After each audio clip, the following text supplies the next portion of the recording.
नमस्कार मंडळी, मेथीची भाजी खाऊन कंटाळा आला असेल तर आज आपण एक अशी रेसिपी पाहणार आहोत की जी पौष्टिकही आहे आणि खाऊन कंटाळाही येणार नाही आणि तिला लहानांपासून मोठ्यांपर्यंत सर्व पसंत करतील। त्याआधी आपण जर चॅनलवर नवीन असाल तर चॅनलला सबस्क्राइब जरूर करा। चला तर मग सुरू करूयात आपली आजची रेसिपी। त्यासाठी सर्वप्रथम मी इथे 2 वाट्या मेथीची भाजी निवडून घेतली आहे। यात आपण भाजीचे देठ जास्त घेणार नाही। आता ही भाजी आपण एका भांड्यात घेऊन 2 ते 3 वेळा स्वच्छ पाण्याने धुवून घेऊ। ती आता एका चाळणीत ठेवून त्यातले पाणी निथळून घेऊ। पाणी व्यवस्थित निथळल्यावर भाजी एका कापडाच्या साहाय्याने थोडी कोरडी करून घेऊ, जेणेकरून ती कडू होणार नाही। आता आपण ही भाजी बारीक चिरून घेऊ। भाजी चिरताना एक गोष्ट लक्षात ठेवा की भाजी चिरायला लोखंडी सुरीचा वापर करू नका, नाहीतर आपली भाजी कडू होईल। आपण आता मध्यम आकाराचे 2 कांदे बारीक चिरून घेऊ।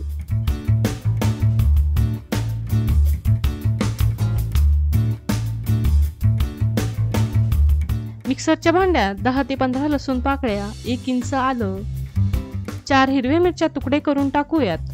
हे सर्व आपण बारीक वाटून घेणार आहोत।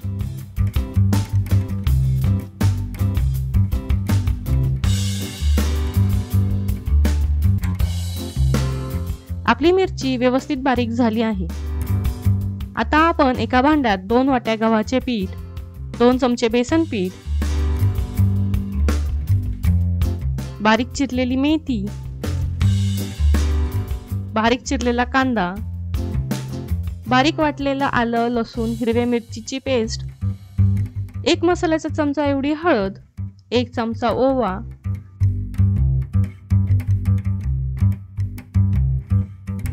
1 चमचा धना पावडर, अर्धा चमचा जिरे पावडर, चवीनुसार मीठ घालून हे सर्व व्यवस्थित मिक्स करून घेऊ व पीठ मळून घेऊयात। पीठ मळताना यात आपण थोडे थोडे करून पाणी घालणार आहोत। आता आपले पीठ मळून झाले आहे। आपण पीठ जास्त घट्टही मळणार नाही आणि जास्त पातळही मळणार नाही। आता आपण हे पीठ तेल लावून 5 मिनिटे झाकून ठेवूयात।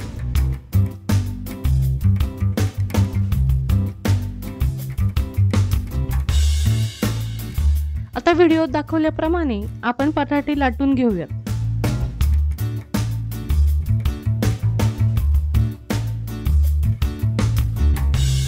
आपण पराठे जास्त जाडही लाटणार नाही आणि जास्त पातळही लाटणार नाही।